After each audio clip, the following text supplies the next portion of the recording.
Hello and welcome. You are watching QTV and you are watching This Morning. I'm Ade Darami, pretending to be Ibrahim Al-Sori Balde, and to my left, co-hosting, I have Mr. Mboj, pretending to be Mr. Mboj. And we have a special guest, as we did yesterday, Mr. Malika, our general manager. So once again, you have the three unwise men, or the three wise men, depending on however. But if you're joining us for the first time, this is QTV's early morning show, and it's called This Morning. And driving here, I realized that the public have extended their public holiday unofficially. So you're probably wondering what we've got on the show today. Well, I'll just go through the menu. We've got the African proverb, as usual. And we've also got a newspaper review, which the three of us will be doing. And we will also be looking at intellectual property. We recently, had some discussions here in the Gambia about patents and protecting patents. And so people have been trained on how to prosecute those who break or abuse people's patents. And then a very topical story, Village Development Committee folks from the coastal areas have been facing all sorts of accusations around mining, and some of them are here to refute some of those allegations. So these are some of what you're going to be hearing and seeing on today's program. So I guess I should start with the African proverb, gentlemen. And it says, the cat never has meat for sale. The cat, that was exactly my reaction. It says it's an ewe from Ghana, I presume. The cat never has meat for sale. The cat never has meat. Neither does the dog, but or the horse or anybody else. But it says the cat never has meat for sale. Now, is it because the cat keeps the meat for him or herself? I don't even realize, do they eat meat, cats, really? They are more fish. They mainly fish, but they eat anything. They're carnivorous as well, are they? They eat anything. And of course, they're related to lions and tigers and the like, and they're all meat eaters. But this one, your reaction was brilliant, Mr. Carr. Yeah, absolutely. That was my reaction too. Yeah, it's like way out of my league in so Mr. at the level of comprehension. So I'm trying to process it. Let me throw Mboj under the bus. Yes. Cat and the meat. Absolutely. Never having the meat for sale. We'll never open a butcher shop. Never sells meat. Is that what you said? No. Never has meat for sale. For sale. Oh, okay. The cat. It may have meat, but not necessarily for sale. So it might have it for sale. Is it about greed, possibly? Absolutely. Yeah. You will never expect a cat to open a butcher shop. No. That's really what they're telling us. When the cat could keep it for itself, keep the meat for itself. Self-interest. But this one definitely had me flummoxed. But immediately you think what's about your self-interest. Self-interest, yeah. Often gets in the way of the right thing, what is fair, what is just. People who already have sort of power, privilege, opportunity, whatever, they are unlikely to part with that, to share it with others. Yeah. So we are told that make sure that you have good laws, you enforce them, not depending on the largesse, the caprices. Well, this is it. Of the few who have whatever to share. This is it. They kind of forlorn hope that somebody's good nature will make them want to share. No, it doesn't work like that. Whether it's meat or according power. to this one, it doesn't work like that. Mr. Carr, I see you delving. Are you asking the internet to help you? No, you just say cats don't sell meat because they eat it naturally. Exactly. I think that's what the essence is, they just keep things to themselves. They don't share it when it comes to something that they like. And can we relate that to other things as Mr. Mboj has done? Yeah, you can. I don't know. Let me, for lack of a better word, extrapolate. It into other areas, to capture the essence. But basically, it's like if you desire something so much and you get hold of it, you don't let it go. You keep it to yourself to get hold of it. So the cat naturally, loves the meat and would not take it out to sell, rather consume it. So Paul Biya and Denis Sassou Nguesso will recognize that they've both been in power for 40 years or more. You can translate it into politics, absolutely. And Museveni is about to hit 40 years in power, Kagame and so on. Very much something that would resonate with people in Africa. That's because it's mainly in our continent. There are a few dotted around the world, but mainly these kind of long stayers or overstayers, as some people call them. They're mainly in Africa. You know, they get into power and they never want to leave. Absolutely. I was reading the other day something very funny. They said it's very difficult to perform a surgery between African presidents and the chair or the seat. That is the most difficult surgery that could ever be performed. And that really captures, you know, actually, you know, the relationship between power, the perks of power, enjoyment, and all these things that come along, to the extent that it blinds you into seeing that the consequences, intended or unintended, you know, when you hold on to power for so long, it can be very destructive. So it's always good to exit the stage while the dance, I don't know. Quite. So, and it's a difficult thing, isn't it? Because, you know, the other saying is that, you know, we'd rather you went with people begging you to stay rather than people saying, isn't it time you went? But in Africa, we barely see that. I mean, in Guinea-Conakry, as people know, I've been following Mamadi Doumbouya. He's gone from being chairman of the council that took over the junta to being Mr. President. You know, he said that henceforth, this was some months ago, he should be addressed as Mr. President, and his wife should be addressed as the First Lady. So we know that he's going to somehow, transition with into being sophisticated kind of language or some kind of, you know, beautiful adjectives of reasoning, you know, some colorful kind of things. But they will come up with something, you know, that, you know, convinces themselves that they when the wise people that could counsel them are sitting back and saying, no, you are stepping into the wrong direction, you're stepping your foot into the mud, and you're heading towards a direction that ultimately have consequences that can be dire. But they don't listen. They never listen. Blind, deaf. And I think part of what we've seen across Africa is that one of the reasons why those people don't give that wise counsel is because when you do, the person in the seat of power thinks that you're after their job. You are ejected. They think you're either jealous or you're ambitious, that you want them to stand down so that you can jump into that. But sometimes it's not about that. It's you're trying to be a good friend to them. It has to be a debate the African people have to continue having about all these things in terms of stability, in terms of peace, in terms of development, because it all hinges on that. Absolutely. But again, we do not have a monopoly on this. No. Because this is really about dictatorships. Oh, no. I said, that's why Putin, I said. No, that's why I said. Exactly, I said we have more than our fair share, but we're not. It's not exclusive to Africa. Absolutely. Because the difference is the political system you operate. In a democracy, you go to Britain, for instance. They do not have any term limits, but we have seen certain cycles. After 10 years or so, people are tired. They get fed up. Be it Margaret Thatcher, afterwards Tony Blair. But wherever you've had a dictatorship, then human nature, man's nature begins to show itself. I want to stay in power until I'm You're forced talking out. about a mature democracy where the But this is the institutions issue. have evolved for centuries That's the and point. you know are functional, are working. Yeah. But you know in Africa they are very defective. The institutions are not even strengthened yet. They're not strong. So that is why you need something explicit in black and white in the constitutions to give limitation so that you're not even. You may have that they still find ways of bending it, as is the case in Ivory Coast, for instance. They have to change the law, or you know, shifting the goalposts and changing the rules. And I mean, one of the these are the issues that we are faced with in Africa. One of the most infamous, of course, was Museveni when they you know raised the age limit and then eventually they've done away with age that limit. one was funny. Yeah. You know, first of all, he said that they'd made a mistake on his birth certificate, and that he was actually 5 years younger than was all his. But he'd never objected before until it came to being an age limit thing. That was amusing, and that was quite funny. That was quite funny. But yeah, so gentlemen, thank you for that.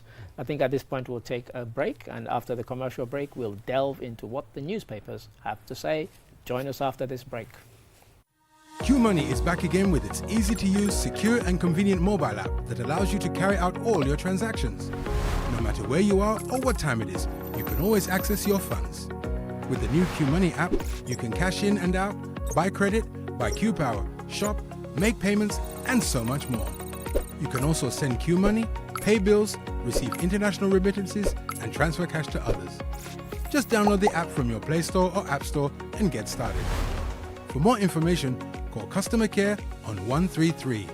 QMoney, Sinu Calpe. We innovate, others follow.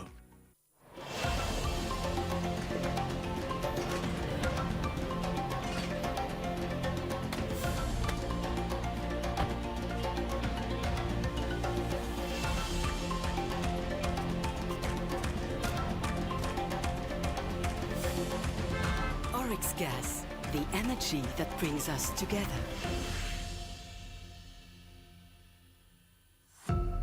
Powered by Africa, Oryx Energies.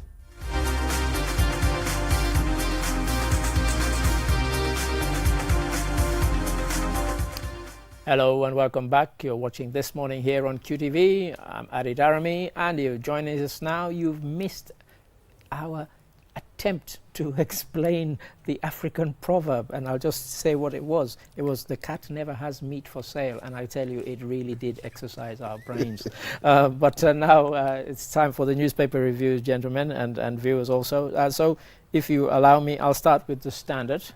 The Standard, in the middle there, it says the NPP Grand Alliance defends Barrow's third term bid, although because I'm in Gambia, I should say alliance, which everybody seems to say here, but it's alliance. NPP Grand Alliance defend Barrow's third term bid, where we were just talking about, you know, people lengthening and not having term limits and so on. And this debate will continue up to and of course after the next election. It's not going to go away. And then here in the top left of the Standard, people can see on the screen there, and it says Kande denies forming alliance with, is it NDP? Yes, NPP, I beg your pardon. But it's sort of blurred underneath the blue of his jacket. I think this came about because Tumanyai, the MP for Banjul North, made some skating attacks. I saw the. She gave an interview at Coffee Time with Peter Gomez. I saw it. And, insinuated that the president would go for third term. Yes. Naturally, the allies of the president, especially Mai Fati, now being given the responsibility and the task to work on the coalition. I think he have a special office at the National People's Party's headquarters to be, gelling the coalition to come together, step up and then defend it, the reason. At least legally, one can argue that, there is nothing, in the Constitution, because the National Assembly for this period of time since, the transition did fail. They couldn't have come up with, term limits into our Constitution. So this debate will continue until they can fix that.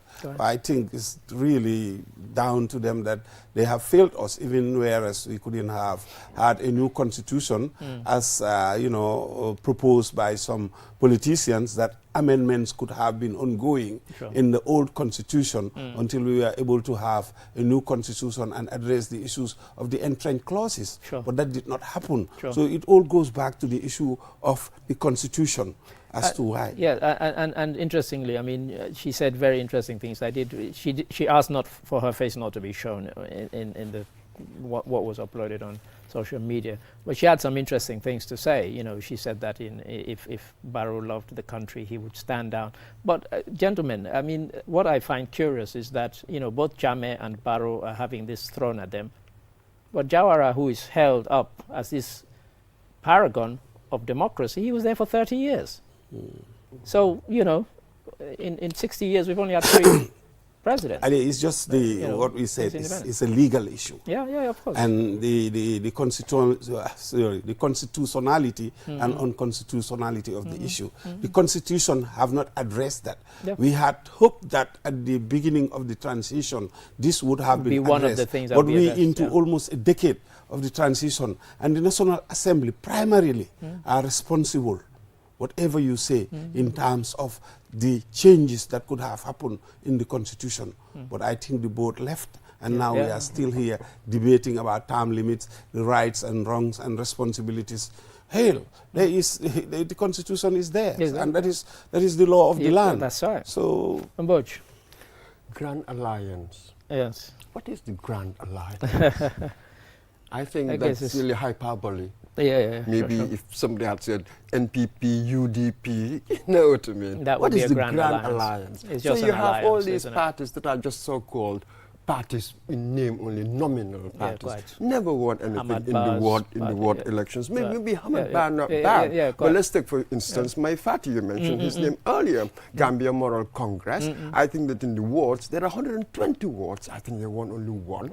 National Assembly, zilch, never contested in presidential elections. So I do not see any grand alliance. No. You just have people just joining them. Once they are officially registered as parties, regardless of the numbers they have, if they come into an equation, they have to be counted. I think the point is... I'm talking about the term Grand Alliance. That's the journalist. That's the journalist doing it. So... I mean, we saw some of the people who put themselves up for president at the last time. They were a joke. I mean, come on, you know. But that's their choice of adjective to use. But there's no grand. There's no grand alliance. In their own interpretation, they have the APRC, they have the NPP, they have the Dr. Cisse, what do you call? They have the GMC. You can't even remember the name. Can't even remember the name. Dr. Cisse's party. So it's so inconsequential. So you have, I'm saying, still you have all those parties coming together. So they choose the adjective to describe it as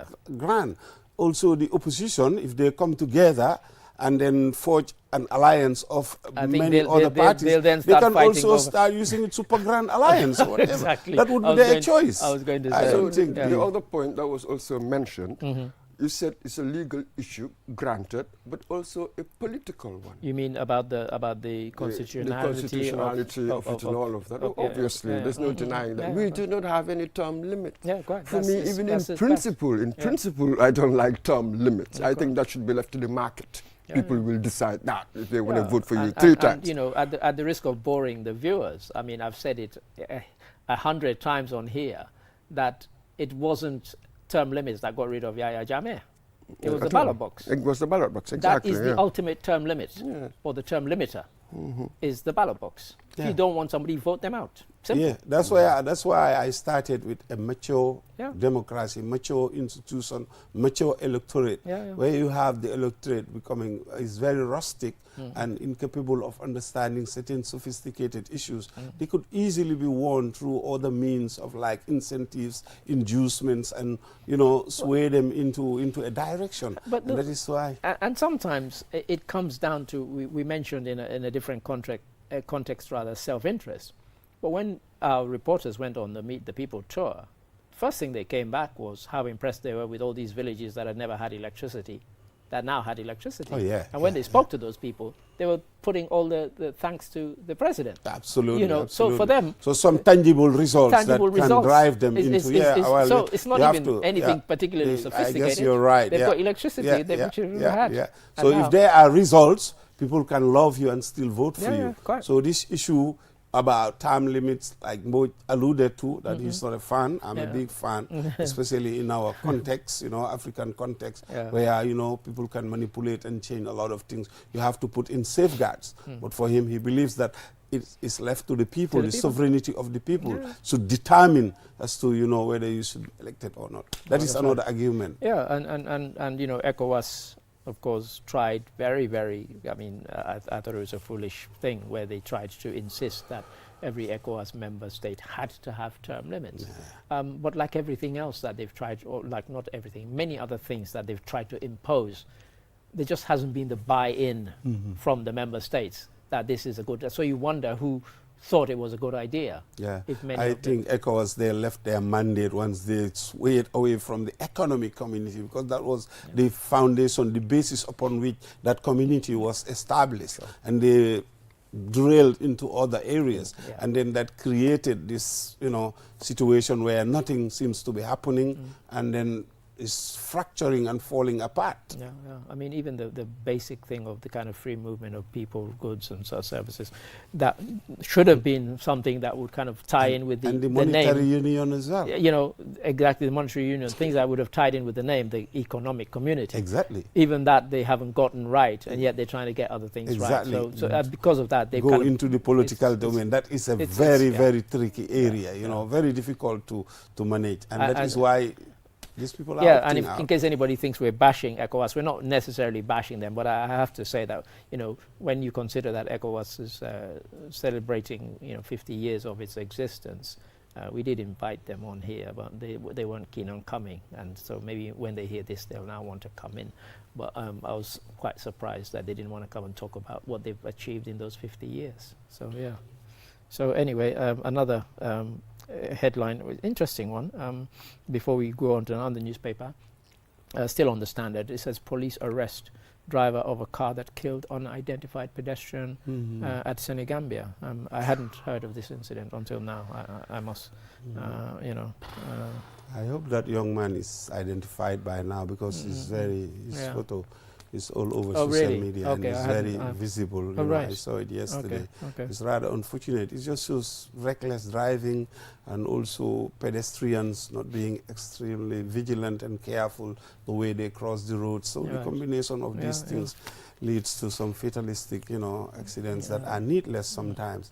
And in Gambia, the rate of accidents are extremely high. Every day you go across the roads, you would see accidents in one form or the other, and that is something that is of a concern. I don't know how we're going to address that and then reverse it. I think more to do with the mindset of the people and also conditions of vehicles. Sometimes, especially we are heading towards the rainy season.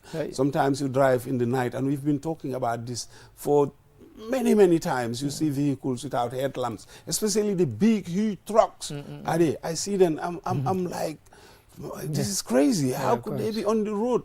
Even the person driving that should even be thinking about himself, thinking, look, I should not be, to fix a simple thing as light on your... These are basic things. I mean, you should make sure that your brakes are functional, your tires are in good condition, especially during the rainy season, when it can skid very easily because of their grips, and also your wipes. These are certain 3 things that must be present. And then if you'd been in my vehicle, if you'd been in my vehicle this morning, you would have seen a sight that it's barely believable, even though I saw it. There was a car that 3 tires were working, and the 4th front tire on the right was on the metal. That's what the guy was driving on at. The rim itself. On the rim. And I could not believe my eyes. Just by... what we talk about every morning coming, we called him. He was approaching the coastal road flyover, and the screech, and I looked, and I realized he was actually driving on the rim. I think the traffic officers should be extremely more vigilant. I've seen them with motorbikes, but I cannot see why all these people are... several a lot places of them on without the way. being stopped. You have to bring the police to come and talk about these issues, especially heading towards the rainy season. Of course. It's that time of the year when it's very important, and all times for that matter, when vehicles have to be roadworthy. Absolutely. But this is the thing, isn't it? We all know really what we should do. You've explained it brilliantly. Why can't we? Why can't we do it? Isn't Why don't we? That's really the focus that we should be. We should fix our attention on, isn't it? Why can't we? Yeah, sure. We see it all the time. Particularly this period, it all comes to the fore around the period of Tobaski. You have all these kids going out to Salibo. So it was just so busy. We all saw how busy it was. When you have reckless drivers, then no surprises that we would have and this incident. Roadworthy cars. And that sort of thing.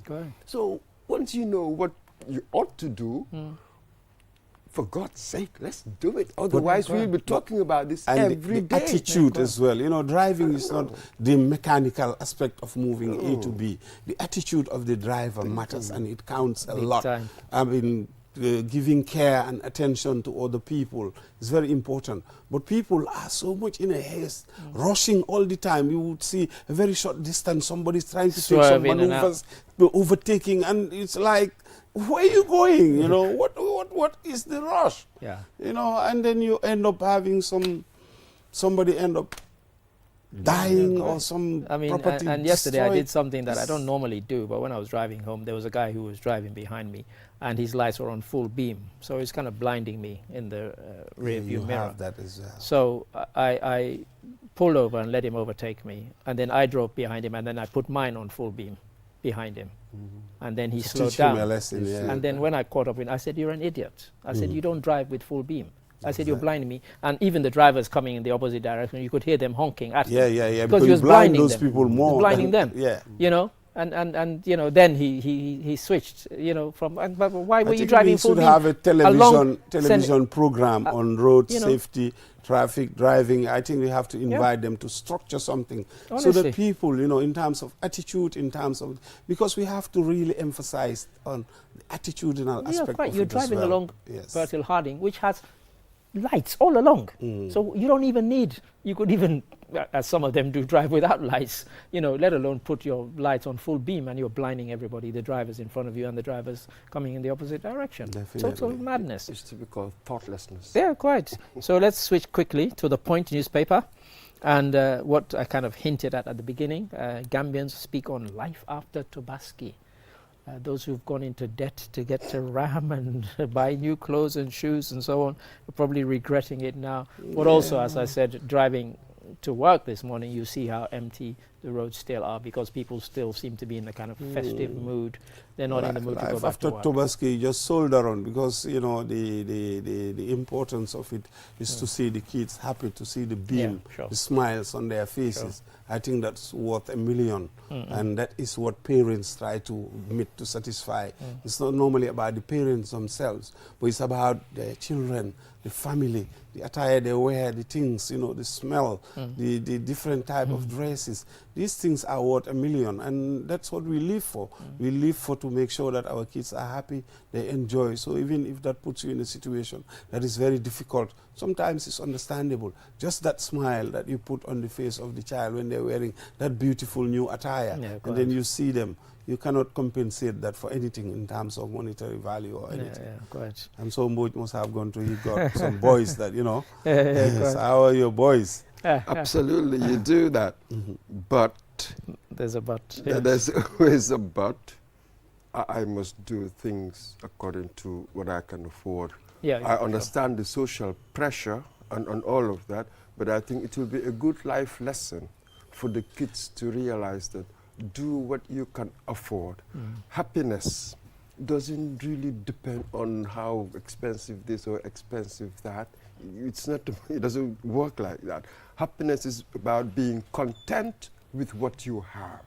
So I think that's a very good life lesson. I will buy you stuff, but if I can afford something costing 500, 300, that's what you will get. Maybe your mates can wear stuff that's costing 1,000, 2,000. Don't look at them. I don't think they care about the cost. They just need something new. But when we go around, this is what we talk about. It is about preparing them to encounter the external world. We all know how materialistic we are. We go around boasting that, oh, mine costs that or costs that. So how can I put the kind of mindset in you where you wouldn't mind that it costs you 10,000 if I can have my 5,000 and I'm content, which is a different mindset with it. It wouldn't bother you and wouldn't make a difference in the end. Well, this is true, and if only many more people would think like that, and as we say in Creole, you cannot forget kolat, you know, that kind of contentment. It's worth very more than interesting. That's more the than one. money, I more think than that's gold. the interesting bit. To be content with what you have and not be jealous of what other people have. No, not to overreach yourself. Jealousy is To kind of keep up with the contest or whatever the phrase. Envy, jealous, those are type absolutely. of diseases that, you know, should not really be in your mindset. We can't, you know, U.S. shifts from aid to investment in Africa. So we've been criticizing Mr. Donald Trump, about all sorts of things, because there's also another story about the African Union reacting to the travel ban that's been, sort of imposed on various African countries. And now, Trump is saying that, Africa doesn't need aid. What it needs is investment. And he's encouraging U.S. businesses to come and see the continent as an investment destination. Africa is weak as a bloc. We are not leveraging our strength by forging that type of elusive unity that we have been advocating for from the days of Kwame Nkrumah. He had the foresight to say that, in the absence of that unity, the new colonialists will eat They'll us pick up us up one and by this one. is what happened. After independence, everything unraveled. I was watching the other day how Patrice Lumumba was being chased and beaten and hit by some fellow Africans. This was a true son of African liberation, and you see these people being used. So this is the problem that we've been having. It is we are the problem of Africa. Look at the infights in Sudan, senseless killings, murders, children dying of hunger, of starvation, and then they are ongoing. What are they pursuing? What are these wars for? What do they want? Just to accumulate and acquire for them? This is what we are talking about, content. In life, if you don't have that as the underlying basis that forms your principles and your core values, this is what you go for. You aspire, you pursue things to the extreme, and this is what is destroying Africa. We could have a program all on its own. I think we have to, at this point, thank you. Otherwise, we won't have time for our other guests. But at this point, thank you, Mr. Carr, for your insight as usual. And at this point, we will take a commercial break. And after the commercial break, we'll be talking about prosecuting those who breach patents and also to do with intellectual property. Join us after this break. It's Tobaski time. Whether you are sending from the Gambia to UK, USA, Europe, or the other way round, Red Coat Express has you covered. We are the Gambia's trusted air freight and shipment experts. Fast, reliable, and affordable. If you're sending from the Gambia to UK, $2,125 for the first kilo, just $400 for each extra kilo. UK to the Gambia, £6 per kilo, drop-off included, £7 per kilo, collection 10 kilograms. From pickup and packaging to customer delivery, we handle it all. Stress-free, whether you choose our air freight for speed or shipment for bigger loads, Red Coat Express has you covered. Please contact us via WhatsApp on 3077776 on Kairaba Avenue or 5322-2900 at the airport. Or you can contact our international number on +447 353 133 808. Red Coat Express, flying your Tobaski joy across borders.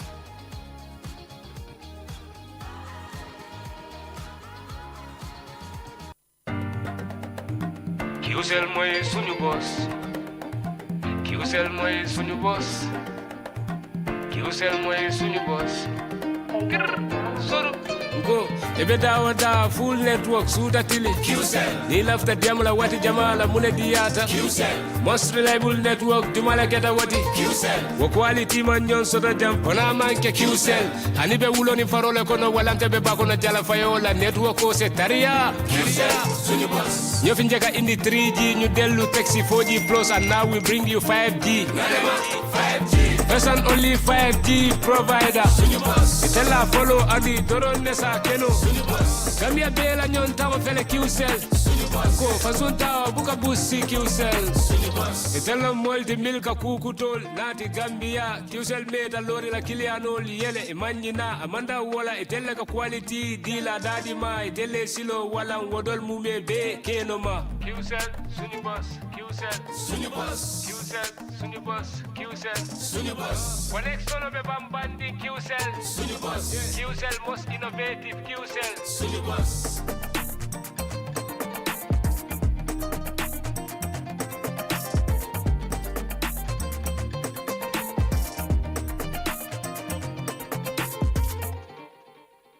Q Kiwmoni arti webi na fitora gol no yawi te non kadi no moƴƴi Kiwmoni a wawa wadde piiji ɗin fow kala ko wonɗa wattu kala a wawa hendade mbuuɗi maɗin e o Kiwmoni app kesong a wawa nattinde mbuuɗi ma ɗum yaltina soda credit soda kiw power soda ko falaɗa te non kadi wawa hen yoɓude himɓe e ko heewi ina wawi kadi nuldude Kiwmoni yoɓa bilji maɗin te non kadi hendoɗa mbuuɗi ko yaasi nulda himɓe kadi mbuuɗi fi nafitoragol ɗum no weeɓi yahu ka play store ma ɗum ka app store fi wawa fuɗɗade fi heɓugol hen ko laaɓi noddu Kiwmoni customer care e 133 Kiwmoni suñu kalpe minen udditi lawol ngol si woɓɓe jokki.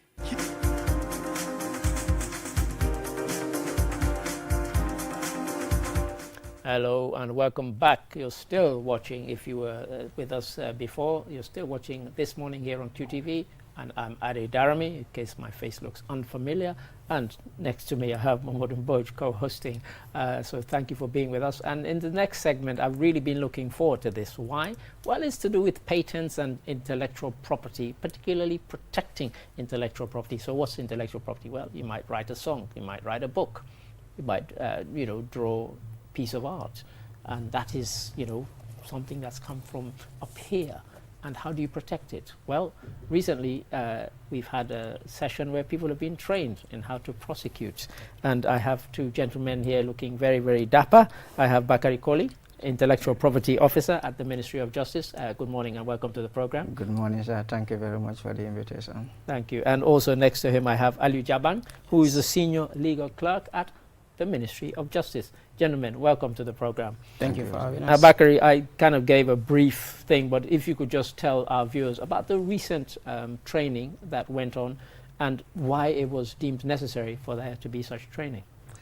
Thank you so very much for this opportunity, and it is really important to have this training for numerous reasons, but first the training was all about training the ARIPO member states on the patent drafting and then prosecution. But first, what is patent drafting? ARIPO, is that Africa Region Intellectual Property Organization? Yes, Africa Regional Intellectual Property Organization, headquartered in Harare, Zimbabwe. Yes, it constituted of 22 member states, and the Gambia is a signatory to the ARIPO, and why the training is important. But first, what is patent? Yes, so indeed. if I tell people what the meaning of patent, what a patent is, then they will really know why the training is important. So a patent is a legal document that describes an invention, and then property rights being granted to the inventor or the owner. Yes, it's but why patent is like a contract. The government makes the law, and then yes, the inventor gets a monopoly. A monopoly means the exclusive right to use your invention without any interference. But also in exchange for public knowledge. So that is after giving a patent, hence it is a legal document. After, in fact, before issuing the patent, there is what we call a priority date. So for 18 months after filing the patent, you should disclose this information to the public. So the general public will now use this information for innovative purposes to get more invention from this. But that is not going to be similar to yours, but different. But the information is going to be very helpful. So why this seminar? This is a very crucial question, and I will give you some few reasons. First, it's aligned with the AU Agenda 2063. So as we know, the Gambia, like any other nation, we are committed to this AU blueprint Agenda 2063, and then also especially when you look at the aspirations, some of the aspirations embedded in this blueprint has a lot to do with patent and also intellectual property. So the other factor that really matters to us is to address gaps in patent drafting and expertise. So the last time I checked, ARIPO being an organization of 22 member states, we have very few, or we even lack the expertise in patent drafting. Right. Yes, you can say there is very few or none, you know, right. yes, attorney, you know, who specialize in patent drafting. So we see the need to, you know, come up with this training. So, and also there is a key, you know, thing we need to know about this. When in patent drafting, when the patent is weak, the claims are weak, you know, you know, it can lead to other issues like circumvention by other competitors. Sure. So also it can lead to rejection. So, and these are points that we always consider.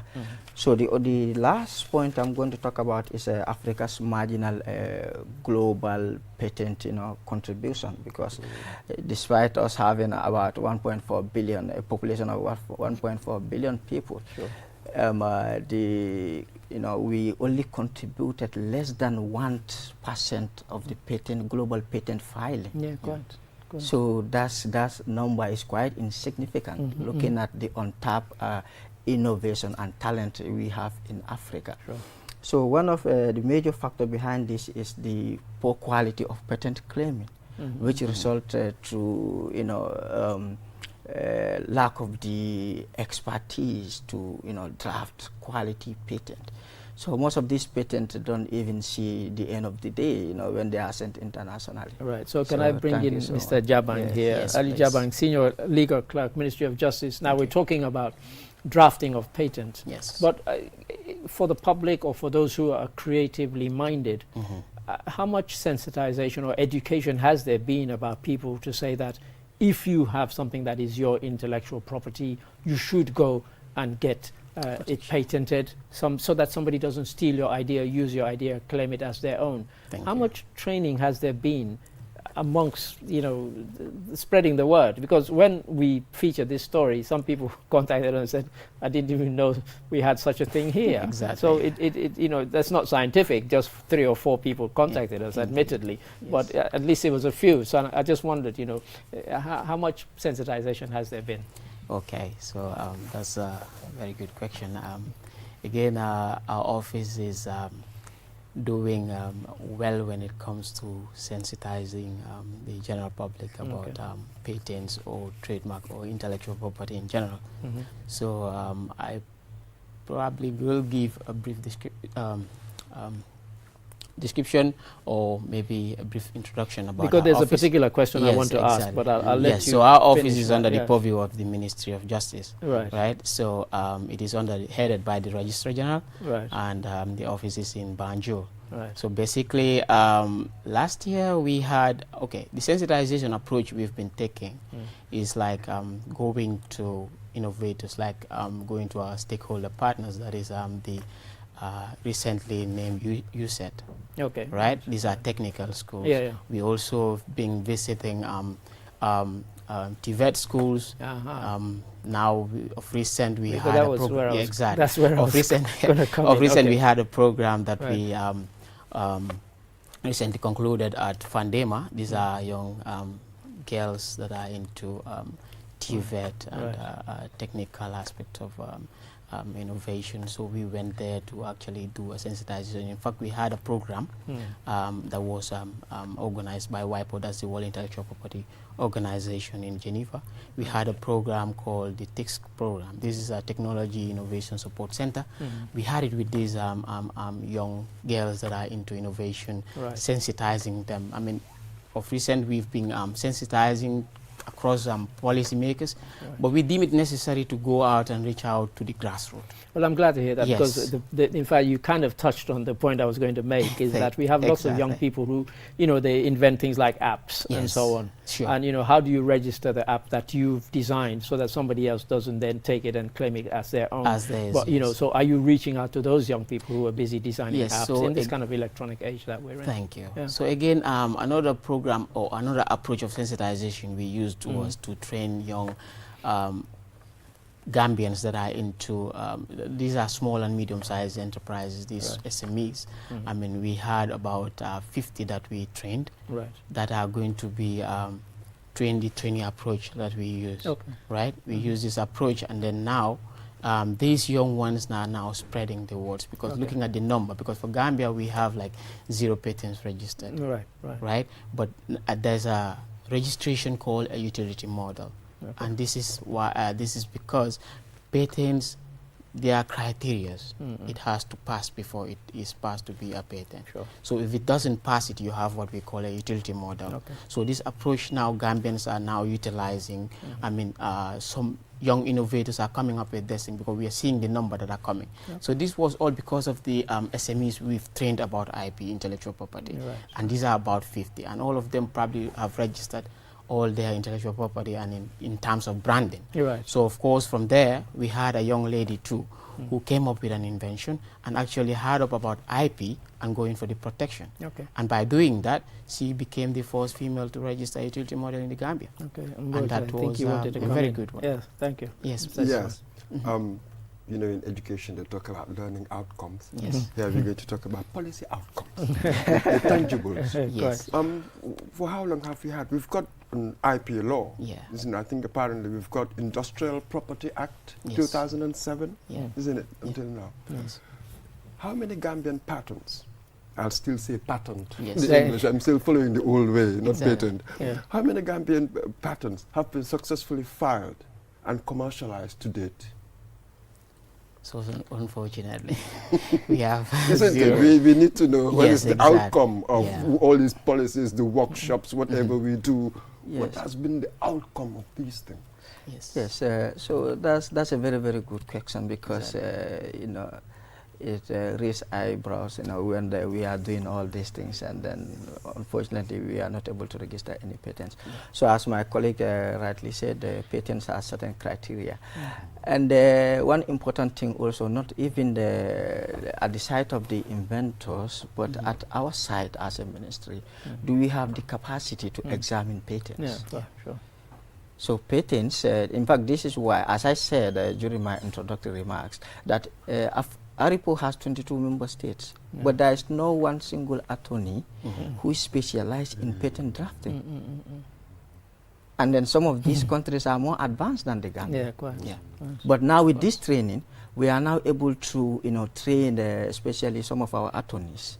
And now they are now becoming, you know, we are now expecting them to be able to draft patents after this, because this is the first time the Gambia is hosting this kind of seminar. And then it's also a unique one, you know, not only in the Gambia, but even, you know, in Africa as a whole.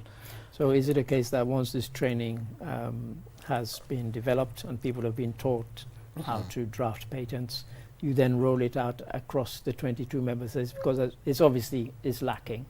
And you know, you do wonder, you know, how you know.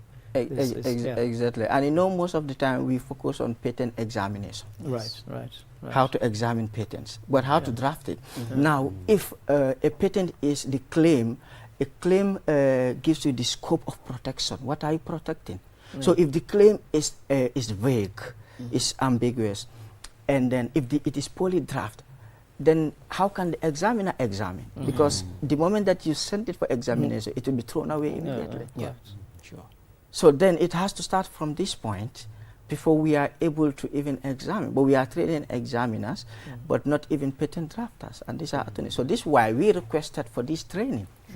So now, Mr. Jabang, did we give ourselves a kind of time limit, short, medium, long term, of things that we would like to see happen in terms of, and if so, what are those? What are those targets really? Yes. So like we said, hosting this program was a major achievement. I mean, that shows how committed our office is in terms of patents, new patents that are coming in terms of sensitizing young innovators to actually develop inventions. And some of these things too, you know, this social media world we are in, you know, this lack of awareness is trying to push young innovators to publish their works. And these things actually disqualifies your patent before it reaches for registration. Sure. So I think this is quite an important thing that we have, like as a country, that we hosted it, and then like my colleague Mr. Colley just mentioned here, that then we will having patent attorneys that could actually help these young innovators and then push them to draft their patents to and the imperative, was it a kind of top-down approach that the organization decided that this was lacking, or was there a kind of push from the countries saying we're missing this? Yes. Can we please have something? Exactly. Where did it come from? From the countries, the member states. Yes, member state countries. Right. Yes. And our office also is crucial in doing this, because we are always writing and requesting. Right. So you know, one aspect of the ministry that I would like to highlight is that people talk much about anti-corruption, anti-that and that, but the aspect that we are, because of the intellectual property office, that trade is driving, business is driving in this country, because for example, let me use QTV as an example. Q has a group. The Q is a group. There's a group. Yeah. Yes, group okay. So how about if you registered Q as a company at the register of companies? So that gives you, it becomes a legal entity. But it doesn't give protection to your intellectual property. Yeah, go ahead. But most people don't know, as you rightly said. Yeah. So, but now you've registered the Q group to us at the IP office. Anybody out there who want to use your logo or image brand to do something else without your permission, then we will hire the attorney, and then we will prosecute the particular person. But without registering, you don't have that privilege, because if you go to the police, there's no law or act that is going to protect you. So this is why it's good that my office is doing everything possible to ensure that we create sensitization and awareness. But also funding is another issue that we have to grapple with. So, but definitely we are coming, and then now the pace. Very soon you will see Gambia having a patent. Yes, and fingers crossed. Very soon. Earlier, the way you put it, is short, intermediate, and long term. In fact, I want to sort of narrow it a bit further. From this training, what should we expect to see within the next 12 months? Well, that's kind of what I was getting at. That's exactly what it is. So let's sort of provide borders, boundaries. Within the next 12 months, from this training, what should we expect to see within the next 12 months? Okay, now in the area of, let me come to, let's say, the attorney, because our main purpose is to train lawyers who could be able to do the patent drafting. But I'm very sure, in fact, within 12 months, that's long. Because I have consulted with one of my colleagues, and now, in fact, they are really practicalizing what they have learned. We have very good state councils who are, IP, it seems like we have young people who have zeal and passion for IP, and we are seeing that. So this is why Gambia is really recognized when you come to IP, within our member states, because even when you come to the Gambia is among the first country to pioneer the iPassport. And my colleague, Mr. Jabang, who my right hand, because he operationalized the office. He's been consulted all the time for assistance by his colleagues. So within the 12 months, we're definitely going to have a minimum of 2 attorneys who can draft very well patents. And then now we will focus on sensitizing the public that when you invent something, the laws of the Gambia on the Industrial Property Act does not allow you to publicize your invention. It's called prior art, that people knowing it before it comes to us. So if you file it, after 18 months of filing, then you can do that. But before that, you cannot do that. Because what I was kind of getting at also in the kind of sensitization education, you just mentioned it, you just touched on it. How do we take this nationwide so that we're not just waiting for people to sit and watch QTV, much as we'd like everybody to be, but not everybody has QTV. It's kind of outreach, because we have creatives everywhere. I mean, I went to Basel, I was quite impressed with the scene there. with those creative young people. So, what about them? I think that's really a crucial question to ask, because QTV alone, we might not reach, throughout the country. But we have a plan there. In fact, I'm working on it right now. I'm waiting for the approval of my boss. The sensitization plan that we are going to conduct town hall meetings, universities, outreaches, and then even Tibet centers. In fact, as he rightly said, one of the reasons we hosted one of the events at Fandema, being a technical vocational institute, was that people who are doing the work, the invention, then need to be trained on how to protect exactly. And this is why the mission was successful, one of the most successful missions the Gambia ever had. In fact, the mission was, the report was approved by the WIPO Deputy Director General, and it was even published. So this is, now we are now not targeting policy makers, but we are now targeting those on the ground, doing the work. And if I can come to you, that's the reason for the why last we took word. it to Jereng, and that's where Fandema is. Now we just want to go across. So our next step will be visiting Tibet centers, and this could be around the Mansakonko area, going inland Gambia as well. Okay.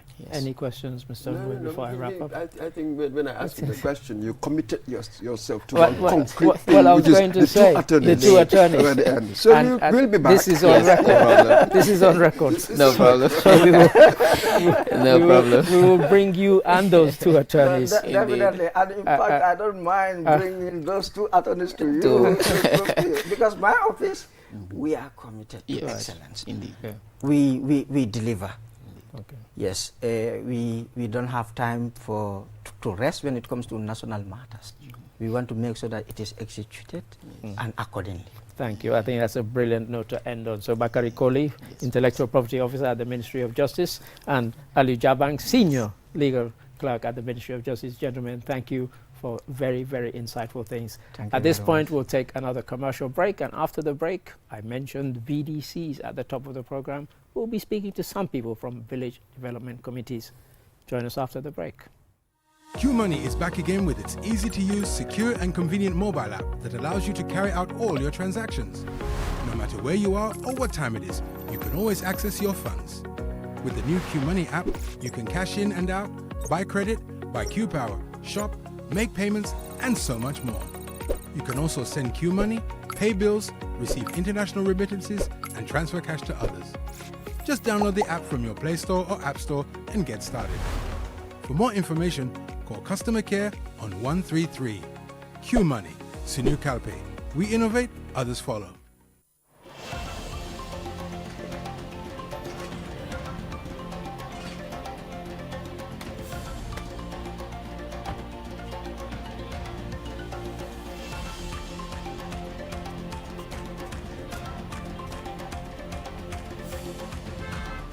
Gas, the energy that brings us together.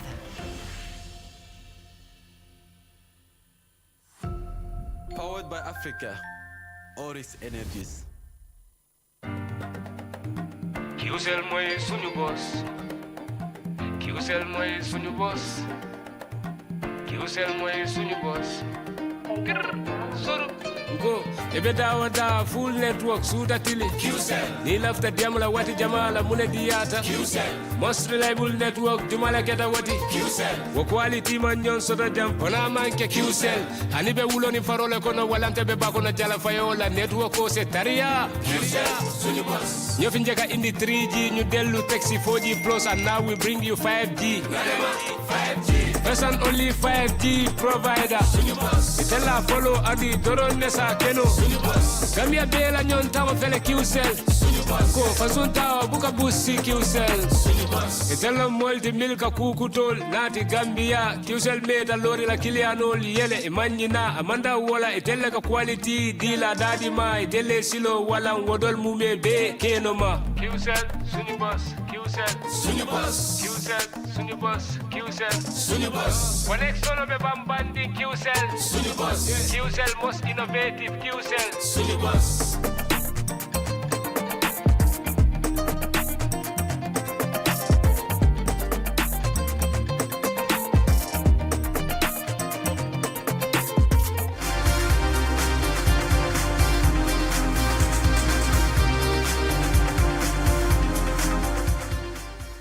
Hello and welcome back. You're watching QTV, and now we're into our final segment of today's program.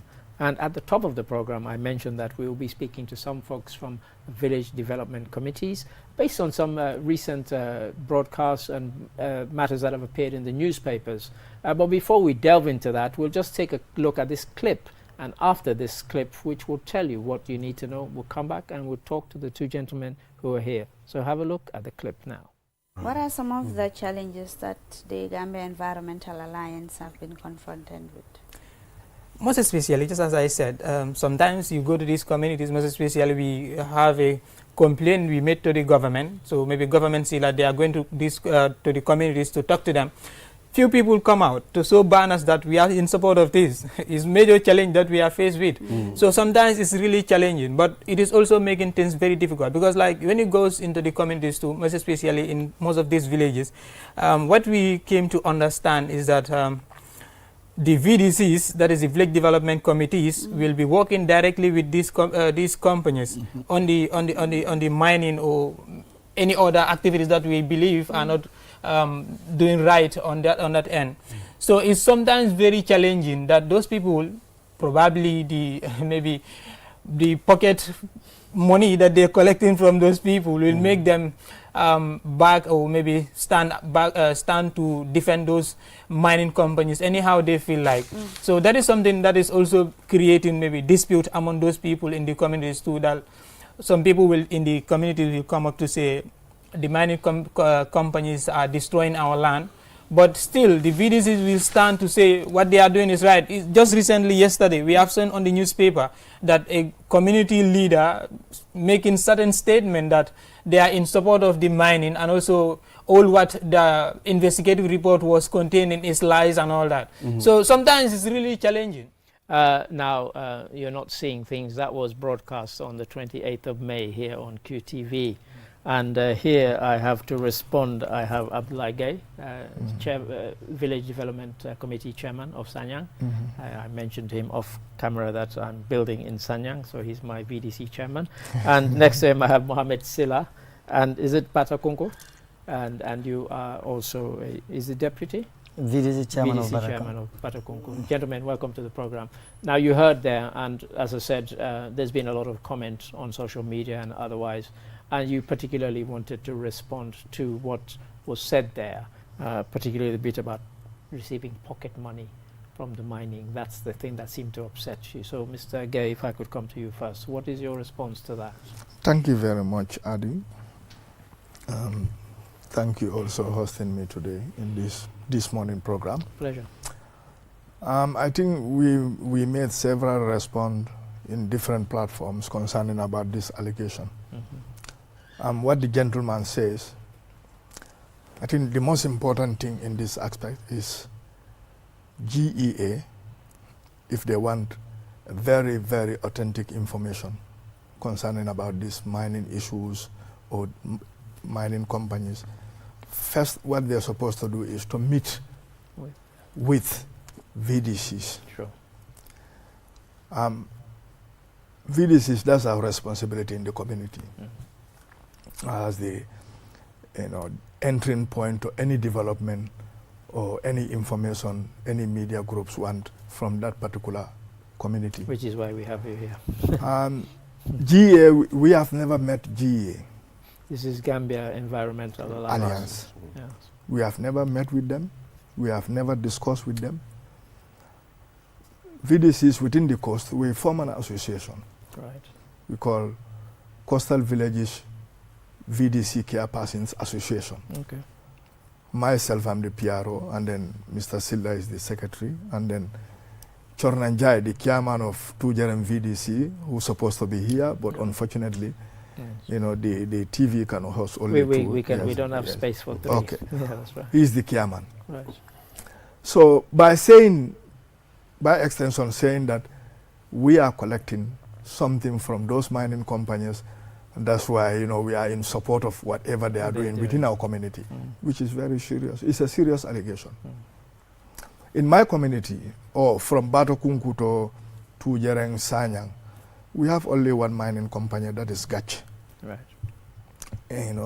Basically, they're doing this mineral mining and then also some side of construction, sand mining. When I came as a VDC chairman, this was last year, 28 July 2024. The first thing I did was to do site visit to various areas within Sanyang. And then I went to Gach, where they're doing the mining and sand sanding, and then have a discussion with them, with their site manager, Mr. Mane, and then some of the staffs, some of their employed staffs. But from the informations that are going on and the pictures, the pictorials that are in the social media and different platforms, the mistake they're doing is lack of consultation with the VDCs.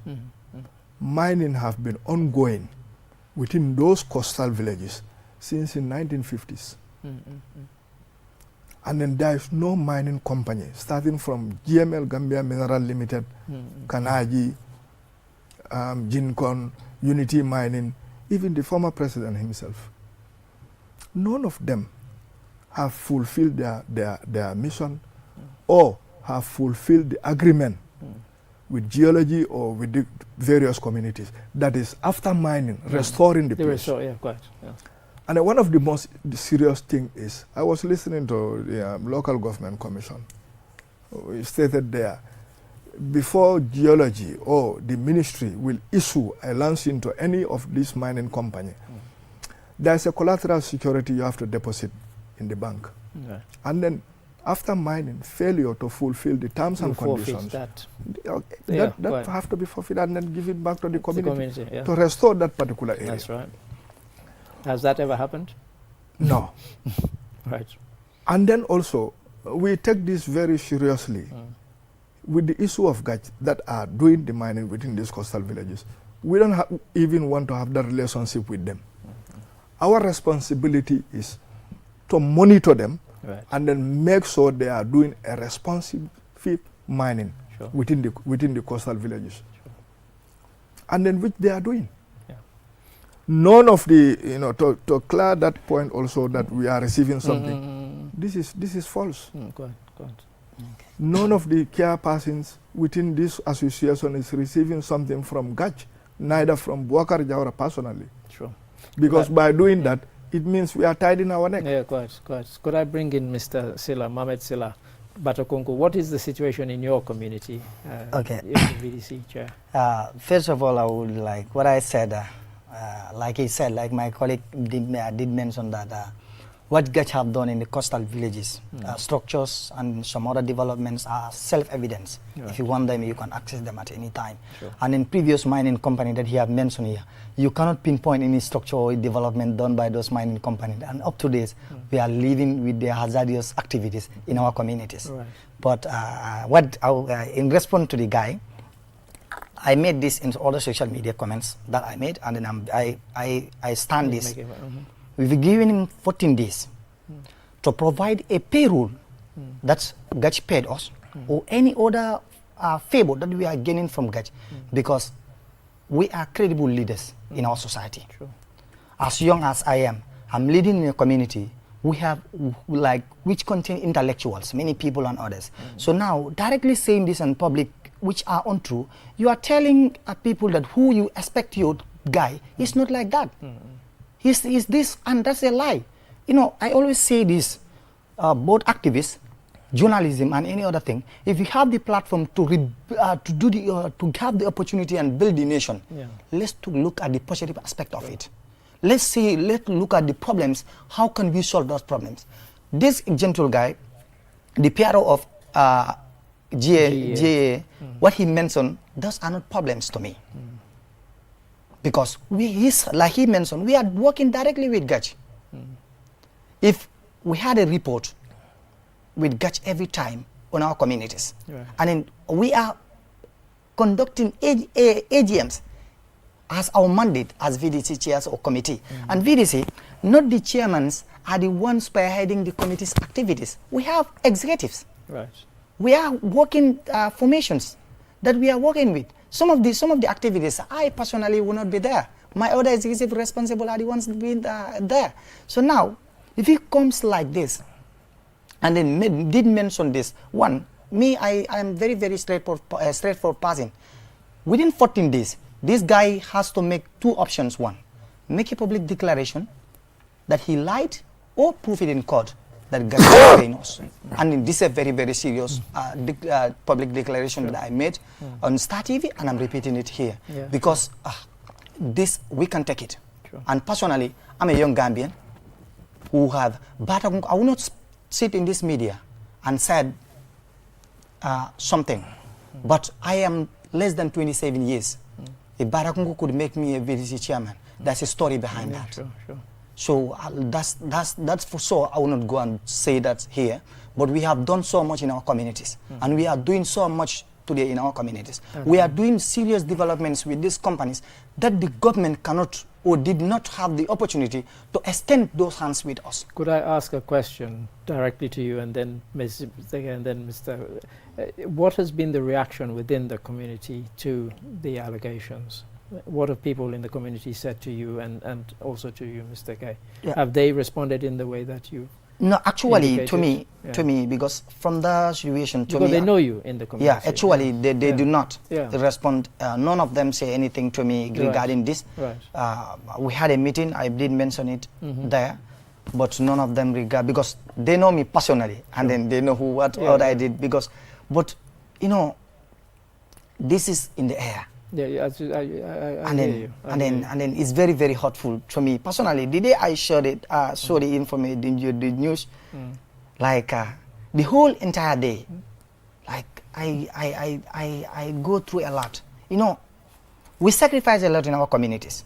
You know, this Environment Alliance, what they are saying for us, I was locked up to protect an environment in Batakungu. Jinkon were mining there. A protest stopped Jinkon mining. You can ask. It was in the same social media.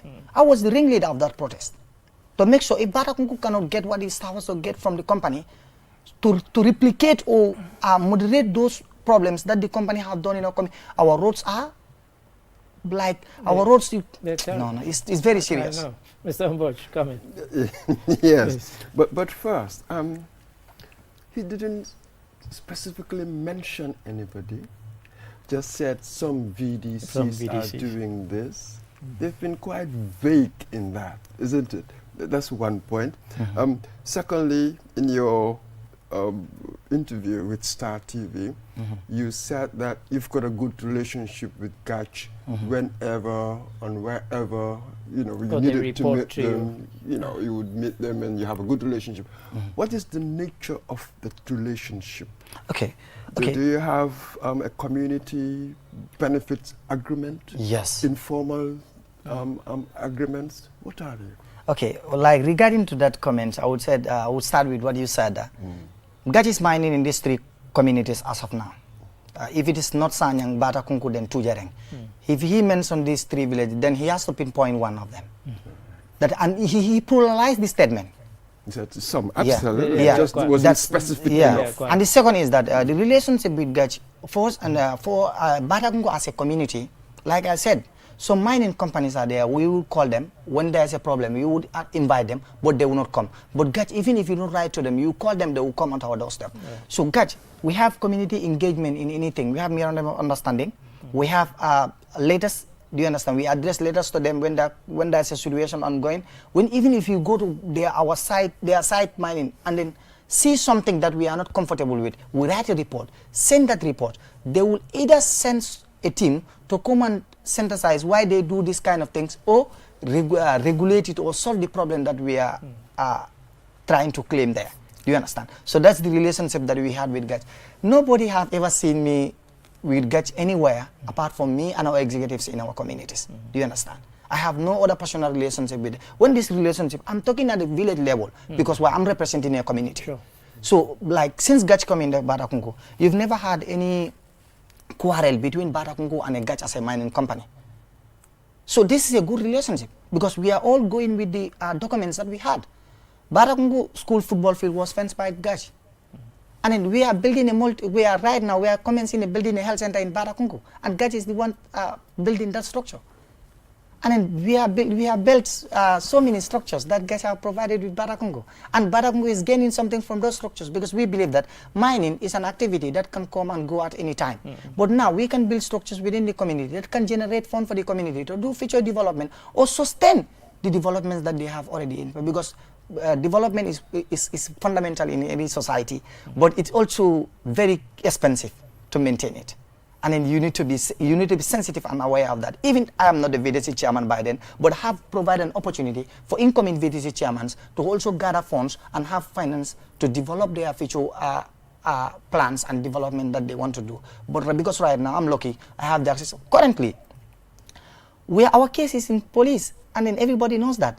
The VDC chairman that I replaced from our community is here, like I was the auditor, I was the internal auditor by then. This committee, the term that I'm serving right now. Then our VDC chairman and the secretary connived together to eat the community money of $1,071,000. But you said that case is in court right now. So no, it's not in court, it's with police. It's the police. Yeah. Okay. So almost 9 months. So you might not go too deep. So if the community, like just I'm making mention it, if the community wanted something, we would not, if we don't want our community or there's no transparency in our community policies and rulings, we wouldn't have taken that decision up to that level. So because every leader has to be transparent in this local level. I think Mr. Gay wants to come in here. Mr. Gay. Yeah, what I want to throw some lights on what he has been saying. You see, the mining have been going on since colonial time. Yeah, sure. And then Gambia became an independent nation. And then still mining was going. Continues. Yeah.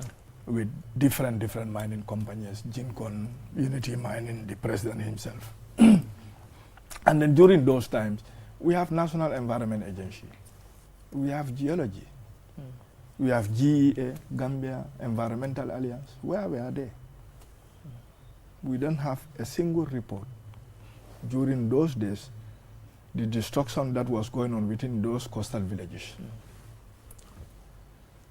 And then those destructions are still, the people within that community are living with those destructions.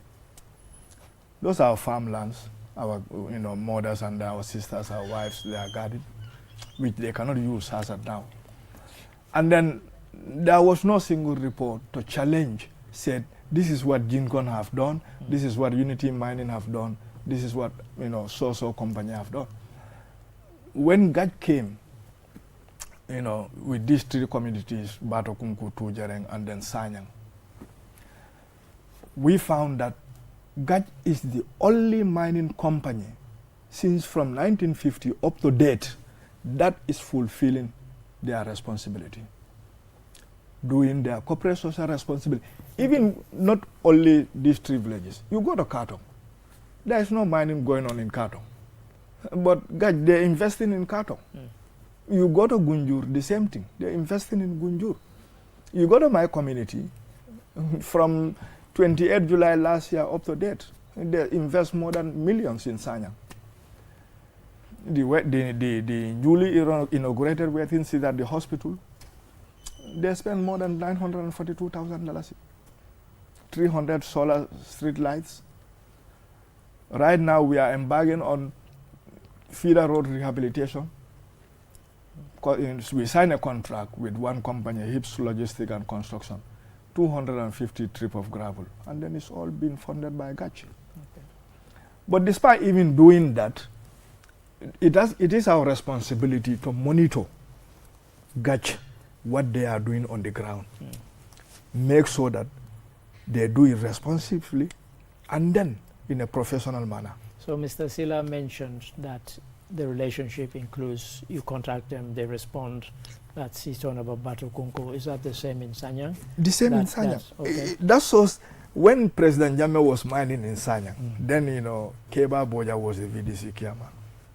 He started writing to the authorities that the community should benefit something from that mining. What they did, they arrested him. You cannot even go to that area, take a photo. If you take a photo, you lose that mobile phone. But today, like he said, if we have a concern on various mining areas, Tujereng, Sanyang, Batokunku, we will call Gaj and then question them. Right. And then they have to, fulfill what is our concern or what is the concern of the community. But you go to Tujerem, Batokungu, Sanyang, all those mining, areas they are showing in different social, it's not Gach. We can attest to that. We have records. Those are areas that have been mined by, Jincon, Kanaji, and other companies. Our responsibility as an association from coastal villages is to monitor Gach and make sure that they are doing the right thing. If Gach is not doing the right thing, we will go to the drawing board and then we'll call Mr. Jawara and the team to come and answer. And then make sure that, they do the right thing. Not that we are benefiting as a care persons directly from Gach, but the communities are benefiting from Gach. Because, and you've kind of touched on a point I wanted to bring, because you go to Nigeria, one of the reasons behind Biafra is all the oil was coming from there at the time, and the place was seriously underdeveloped. You go to Sierra Leone, you go to the Kono district, and all the diamonds, the majority of the diamonds, I should say, not all, the majority of the diamonds were being mined in Kono. And when I went there, 1967, 68, 69, it was seriously underdeveloped. And that seems to be a kind of pattern that's being repeated across Africa. And, people were saying to us before we came on, ask them whether these people from the VDCs are ensuring that these companies that are getting rich from mining in their areas are putting back enough that the community benefits from it. And I guess that is the question that, people will say, why didn't you ask them that? Mm-hmm. You've mentioned some of the things. But do you think that when you talk about going back to the 1950s, that mining starts, we all know, as you mentioned rightly, Jincon and others, are the VDCs holding mining companies to account to say, you talk about corporate and social responsibility, to make sure that these communities benefit? We've got about 2 or 3 minutes only. I think I want to respond to that here quickly. You can ask a representative of RX. When they were taking the sand to do this project, the road construction project, there was a time I met with them. I told them that, okay, at both Gach and then RX mining company, I told them, okay, you are taking the construction sand from Batakungu, taking it and go and build the road. It's a national development. We can stop that. Right. But the road that you are using to go and connect to the highway, we cannot access during the rainy season. And then we are not telling you not to take sand, but you must fix this road before a trip goes off. Sure. And they did it. Before you take one trip, you must fix the road first. If you don't fix the road, then no sand trip will move here. And we maintain this as a committee, and they did it. Okay. So some of these roads, we have access to them, and because women are going to do gardening there. Other industrial activities happening at the beach bars and others there. So they need accessibility. Even us, we go and relax there. But some of these, all these construction sands now, we have the diamond at Combo South. They are taking that sand. All those constructions need it, but it's moving from there. But go and look at the conditions of certain roads. Mr. Mboj. Yes, just one quickly. We've got a minute. Exactly, very quickly. Just as you've said, we've been mining here since the 50s, right? But these days, environmental activists that have sprung up, and they're talking about the environmental damage to our coastal regions. I wonder, have you ever seen a kind of environmental impact assessment with this Gach mining? Thank you very much. I think what the barrier there, the misunderstanding between this environmental team and then the mining companies. If you go to my community, Gach, the first place they start mining was not even directly the property of the community of Sanyang. It was owned by Sekou Demba, the owner of Lebato. He have a place also in Sanyang called Nature Camp. And then the agreement was between Gach and Mr. Demba. Right. Okay. And then Gach have to compensate Mr. Demba so that they can have the legal right to do the mining at that place. But after the mining, they restored the place. The second place was also not owned by the community. It was owned by one Sarahule guy called Bangal. And then, the agreement was between Bangal and Mr. Jawara, Gach. and then it was restored. The last place right now they're doing the mining is at Sansanding.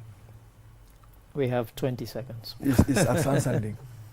So, and then Sansanding also where they're doing the mining, the area doesn't belong to the community, but it is our responsibility also to monitor them so that they do the right thing. And then which we are doing.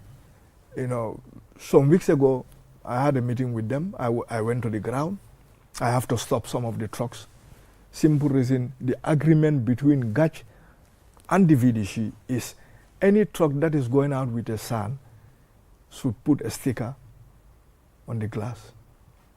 When I was entering, I met with one truck without a sticker. I have to stop that truck. And then the whole day, I have to stop the operation. And then as at now also, I tax GACH that there will be no SAN that will be going out of Sanyang because we need it.